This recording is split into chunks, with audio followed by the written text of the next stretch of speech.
समाज का एक खिलौना रूप शिक्षाप्रद कहानी। आज ऑफिस से घर लौटते समय रास्ते में एक जगह भीड़ दिखी तो मैं रुक गया और देखने चला गया कि क्या चल रहा है। मैं अक्सर कहता रहता हूँ कि सड़क पर कहीं भीड़ या एक्सीडेंट दिख जाए तो एक बार रुककर जानकारी ज़रूर ले। हो सकता है कोई जान पहचान वाला मुसीबत में हो।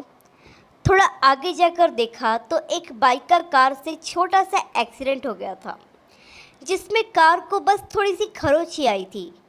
कार वाले 3 लोग बाइक वाले को मारने पर तुले हुए थे, जो दिखने में तो अमीर घराने के लग रहे थे, लेकिन हरकतों से बिल्कुल जाहिल।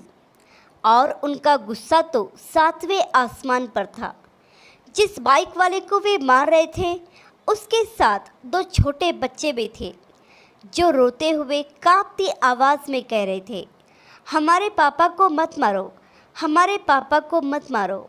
बीच में कुछ लोग थे जो लड़ाई रोकने की कोशिश कर रहे थे, लेकिन बावजूद इसके उन 3 लोगों में से कोई ना कोई आगे बढ़कर उस आदमी को मारने में सफल हो ही जाता।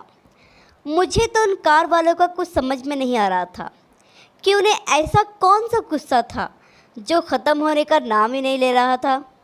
जबकि कार का ज़्यादा नुकसान नहीं हुआ था, थोड़ी सी खरोंच ही आई थी। मामले को बातों से भी सुलझाया जा सकता था। इसमें लड़ने झगड़ने जैसी कोई बात नहीं थी, लेकिन क्या करें, अमीर अपनी अमीरी से जाते ही नहीं और गरीबों को नीचा दिखाने और अपमानित करने का कोई मौका नहीं छोड़ते।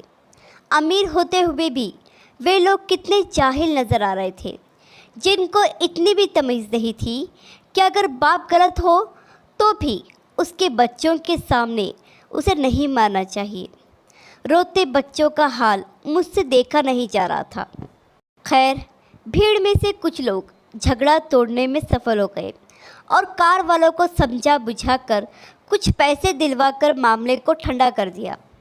लेकिन उन मासूम बच्चों का रोना और कपकपाहट अभी भी जारी थी, जो अपने पिता से लिपटे हुए थे। हम ये कैसे समाज का हिस्सा है जिसमें न तमीज़ है न एहसास है कि बच्चों की नज़रों में उनके पिता का क्या मान होता है। यदि हम पिता को उसके बच्चों के सामने अपमानित करते हैं तो उन पर क्या बीतती होगी।